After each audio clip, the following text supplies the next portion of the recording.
안녕하세요. 랭킹펀입니다. 오늘은 부채 녹이기를 주제로 말씀을 한번 드려보도록 할게요. 돈의 가치는 시간이 갈수록 떨어진다는 사실 아마 다들 알고 계실 텐데요. 여러분 과자 중에 어떤 과자를 좋아하시나요?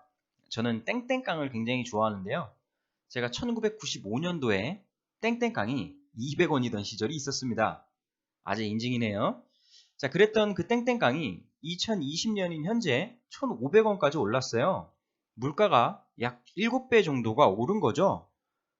땡땡깡의 가격이 이렇게나 많이 오른 건 필연적인 물가 상승 때문인데요. 내가 1995년도에 1억을 가지고 있었으면요. 땡땡깡을 50만 개나 살 수 있었습니다. 그런데 2020년이 지난 지금은 땡땡깡을 당연히 50만 개 살 수 없겠죠. 그래서 지금 땡땡깡을 50만 개 살려면 얼마가 있어야 되느냐라고 한번 계산을 해봤더니 7억 5천만 원이 되었습니다. 즉 1995년도의 1억의 가치와 2020년도의 7억 5천만 원의 가치가 똑같다는 얘기예요. 땡땡깡 하나로 물가를 그냥 간단하게 산정을 해봤는데요. 물가가 이런 식으로 많이 오르고 있다. 그리고 돈의 가치가 이렇게 된다. 라는 것을 그냥 단순히 설명드린 거니까 참고하시면 될 것 같고요. 다시 한번 말씀드릴게요. 1995년도에 1억이던 이 가치는 2020년도에 7억 5천만 원이 돼야만 1995년도에 1억과 동일한 가치를 지닌다는 얘기입니다. 돈의 가치가 가면 갈수록 떨어진다는 건 부채에도 동일하게 적용이 되는데요. 내가 매월 100만 원씩 대출금을 갖고 있다고 가정을 한번 해보도록 하겠습니다. 25년 뒤에는 당연히 내가 갖고 있는 이 부채의 부담이 훨씬 줄어들겠죠. 돈의 가치가 떨어지니까요. 땡땡깡이 약 7배 올랐다 그랬잖아요. 25년 동안. 그러면 내가 지금 상환하고 있는 100만 원 부채가 25년 뒤에 땡땡깡과 동일하게 7분의 1로 떨어진다고 가정해 보도록 하겠습니다. 그러면 지금의 14만 원 수준이라고 보시면 돼요. 부담이 뭐 거의 안 되는 수준까지 굉장히 많이 떨어졌다라고 보시면 될 것 같고요. 시간은 부채를 녹이게 되어 있습니다. 왜냐고요? 필연적으로 인플레이션이 발생하기 때문인데요. 이런 말씀을 드리면 이렇게 물어보시는 분이 계세요. 만약에 디스인플레이션, 즉 디플레이션이 오면 어떡하냐? 물가가 오르는 게 아니라 떨어지면 어떡하냐? 라고 물어보시는 분이 계시는데요.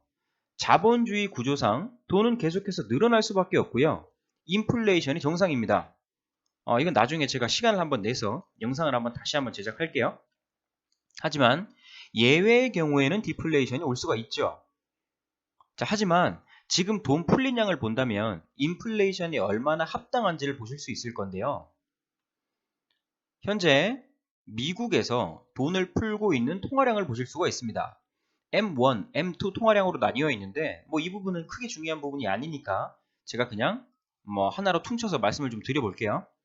2008년도에 리먼 브라더스 사태로 굉장히 금융 위기가 왔던 거 알고 계실 텐데요. 그때 당시에도 돈을 많이 풀었습니다. 그런데 지금 그래프를 보면 2008년도에 돈 푼 양이 많다고 느껴지시나요? 많다고 느껴지시지 않을 거예요. 그때 분명히 돈을 많이 풀었음에도 불구하고 왜 그러냐면 2020년대 코로나 위기가 터지면서 돈을 그때보다 훨씬 더 많이 풀었기 때문입니다. 보시면 2020년 코로나 위기 때는 확연히 높아진 그래프가 보이시죠? 이 그래프를 1995년도에 그대로 한번 대입해 보도록 할게요. 그러면 1995년도에서부터 2015년도까지 무려 20년간 푼 통화량의 총량이랑 거의 비슷한 돈을 풀었습니다. 그냥 2020년에 돈을 쏟아부었다라고 생각하시면 돼요. 이렇게 시중에 돈이 많이 풀리는데 당연히 인플레이션이 필연적이다 라는 생각이 합당한 생각이겠죠. 제가 아까 전에는 7분의 1로 말씀을 드렸는데요. 이렇게 통화량이 많이 풀린 걸 보면 2020년에 지금 우리가 100만 원 상환하는 게 땡땡깡의 애처럼 7분의 1이 되는 게 아니라 보수적으로 잡아도 14분의 1까지는 떨어질 것 같아요. 이미 2배 이상, 3배, 4배 훨씬 더 많은 돈이 풀렸기 때문이에요. 그럼 지금 매월 100만 원 갚아야 되는 이 돈이 25년 뒤인 2045년도에는 지금의 가치의 14분의 1, 즉 7만 원 상환하는 것만큼의 부담밖에 안 된다는 얘기입니다. 지금 조금 이런 상황을 아시는 분들은요, 안전한 대출을 통해서 대출금을 최대한 땡기고 있습니다. 아니 막말로 땡땡깡을 사다가 유통기한 생각 안 하고 그냥 50만 개를 쌓아두는 거예요. 그러고 나서 25년 뒤에 파는 게 지금 내가 그냥 생돈 들고 있는 것보다는 훨씬 더 이득이 된다는 얘기죠. 하지만 무리는 절대 금물입니다. 장기는 예측 가능하지만 단기는 급격한 변동이 있을 수 있기 때문이고요. 내가 감당 가능한 부채를 갖고 있는 건 괜찮은데 너무 무리하게 부채를 일으키면 파산될 수 있기 때문이에요. 해서 지금 부채를 사용하실 때는 반드시 절대 고정금리를 사용하셔야 되고요.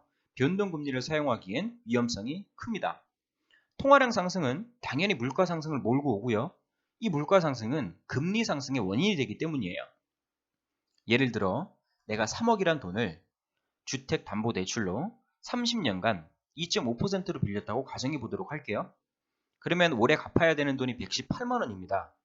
그런데 제가 지난 영상에서 말씀드렸다시피 일부 시중은행에는 급격한 경제 변동 상황이 생기면 고정금리라고 할지라도 금리를 변경할 수 있다라는 문구가 있다고 말씀드렸어요. 갑자기 2.5%이던 이 금리가 고정금리임에도 불구하고 뭔가 위기가 와서 10%까지 올랐다고 가정을 해볼게요.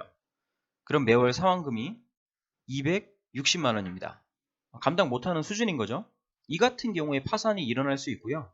이 같은 경우가 아니라면 절대적인 고정금리가 적용되는 경우라면 우리는 당연히 대출을 통해서 지금 자본금을 확보해야 될 시기입니다. 이제껏 경험해보지 못한 새로운 시대가 올 겁니다. 인플레이션은 점점 과격해질 것이고 부익부, 빈익빈 현상은 더욱더 가속화될 겁니다. 지금 공부를 해야 살아남을 수 있고요. 지금 뭐라도 준비해야 미래를 잘 맞이할 수가 있습니다. 그럼 다음 시간에 또 만나요. 안녕.